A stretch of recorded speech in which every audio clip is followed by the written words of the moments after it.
It is Sportsfeld Storytime. We are taking you back to a bad situation again. We have too much good in the last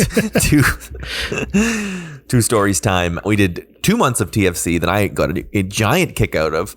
Chills in the last month. We are going back to, what at the time felt like insurmountable times. We're looking at the 2017-2018 Toronto Raptors, specifically peaking in Game 1 of the conference semifinals against the Cleveland Cavaliers. This is an exercise into what it was like to be a Raptors fan up until they finally scaled the mountain, because this team, Jake, I'm sure you'll remember, the number 1 seed in the Eastern Conference, 1 win shy of winning 60 games. You have the coach of the year. You have, Kyle and DeMar playing at unbelievable all-star levels. You have OG Anunoby, who is a 20-year-old rookie who starts 62 games. You have Pascal Siakam starting to take the first steps of taking a capital L leap. You have, the beginnings of Fred VanVleet, and there's CJ Miles as the veteran presence, and Jakob Poeltl, and all these great things. And you have as I said, a 59-23 season, only to once again meet LeBron in the playoffs. I think you said it perfectly there. If you are a new Raptors fan that came on in the 2019 finals run, this season, I think, is the most bad. And especially in the sense of where it places sort of in its context, because, in 2016, when they made the conference finals and lost to the Cavs, it was still like, what a great run, furthest the team had ever gone before. No one was expecting to beat that Cavs team. It was just sort of a happy to be there. This is fun. We took 2 games off of them. That's great. The year after, kind of a similar idea. Just had drafted Pascal and Poeltl, had a young team that wasn't quite ready yet. You sort of had the first year of Fred. The OG wasn't there yet. You had rookie Pascal in the G League a lot of the time. Poeltl, etc. is still kind of relying on Corey Joseph and all those things. And then again, you run into the Cavs and who were defending their title. And it was like, okay, fair enough. This season, if you had asked me in February of this year where I thought the Raptors season would end, I would have said they were going to lose in the NBA Finals. Because this whole year felt like this was the one. Absolutely everything about this season felt. We've talked this before when we talked about the Jays, and of course we'll reference the 2015 team, even talking about the Raptors, because why not?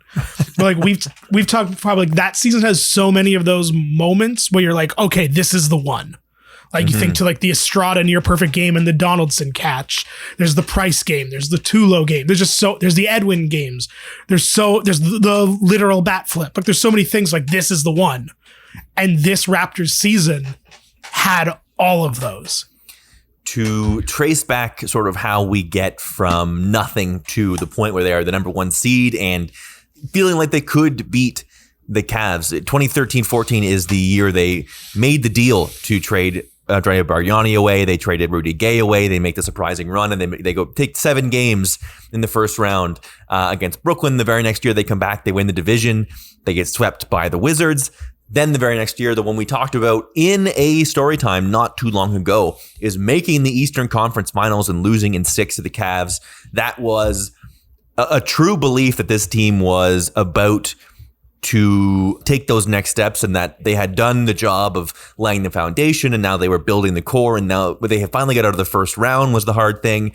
And now all sights were set on getting to LeBron. As you mentioned, the year after that, they would beat the Bucks in the first round and then lose once more to the Cavaliers in 4 games. So the stage is set after being the 2nd seed and the 3rd seed. Now they are the 1st seed, 59-23. We'll talk a little bit about how they get there. In July, a lot of this is honestly the team we talked about a while back, the 2015-2016 that takes 6 games. There was pieces of the puzzle that started to get put into place there. You remember they traded for DeMarre Carroll. They brought in Corey Joseph. They brought in all these guys that they thought were going to be what makes the difference. And the year before this, they trade for Serge Ibaka, if you remember correctly. And it was like, okay, which of these pieces are sticking around and which of these pieces are not going to be a part of this? And it all starts July 7th, a couple of days into free agency. Well, I guess officially at the beginning of free agency, Kyle Lowry with the famous Instagram post in the Vince Carter throwback. He is coming back.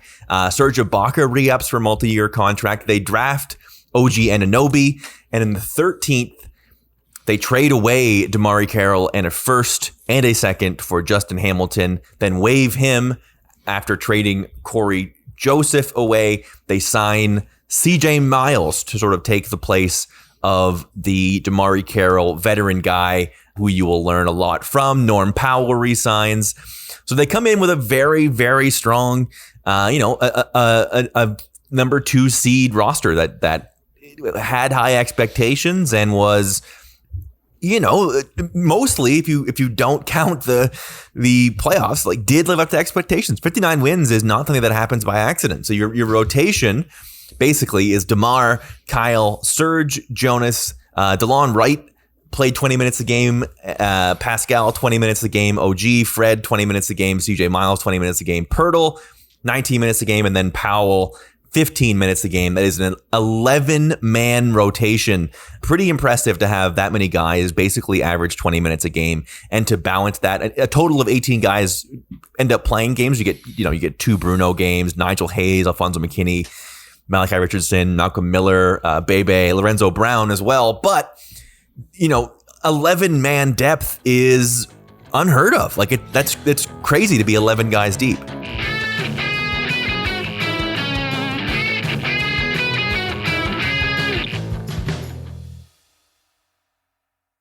And that was the whole thing, right? That was the bench mob and the running theory all season was that, come playoff time, they can throw out 10 guys.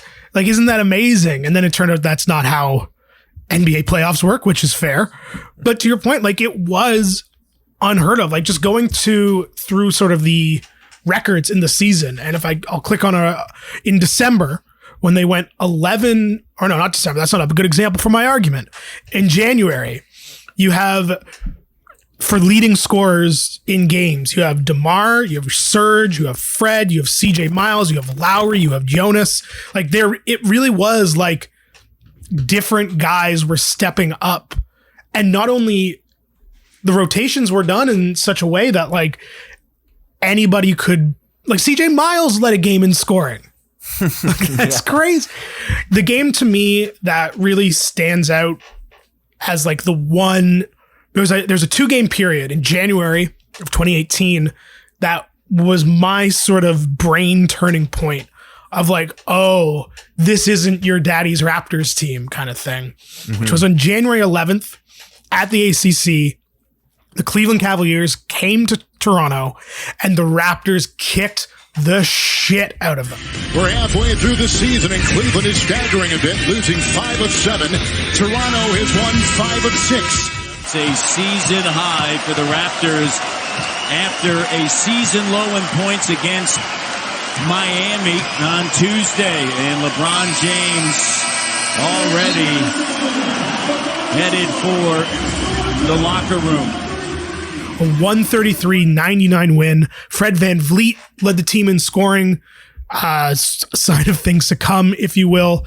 I don't know if LeBron played in this game. He did. He had 26. There you go. 3. Listen to the stat line. 26, 3, and 1. He had 1 assist and 3. Man, that does not happen very often that you get LeBron 26 and then 1 assist. That is rare. And that was coming off a December where they went 11-3. They won 5 of their first 6 games in January. This would be the 6th game of that stead. And then 2 days later, they went to Golden State. And I believe this was the first KD year. So this was full power Golden State. And I remember this game. They were I want to say they were down by like 30 points or something at one time and just made a furious comeback. Sorry, Golden State came here and they made a furious comeback, ended up losing the game by 2, but DeMar put up 42. And I remember this game being like, they can hang with Golden State.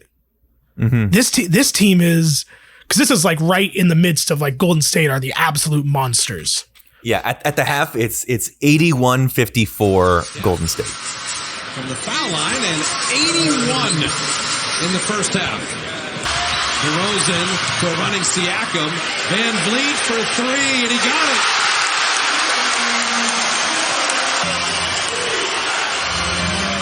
What a clutch shot from that young man. Curry a 3. Answers right back. DeRozan a running start. DeRozan, what a finish. Cleanly, shot clock at 8. That's a good look. Good look. Foul line and knocked it down. 4-point game as DeRozan soars in again. He finds airspace for Durant rises himself and drops it home.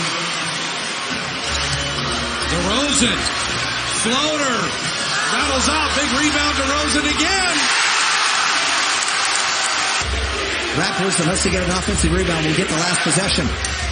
Durant buries it. And I remember this game being like, this is not, because the whole knock on the Raptors forever was that they wilted under pressure, especially DeMar. And then to see them go punch for punch in this massive comeback against Golden State, DeMar leading the way, it was like, okay, this is the one. This is not what we'd seen before. Yeah, there was plenty of reason to believe. Again, we sort of talked about they had that path. The path made a ton of sense because they had gotten a little bit better every single year. They had everything they basically needed to get it done. And that depth of rotation, as we talked about, really seemed like that was going to be what was setting them apart, that they could have 10, 11 guys in their playoff rotation and match up wherever they needed to. It felt like it was a big deal.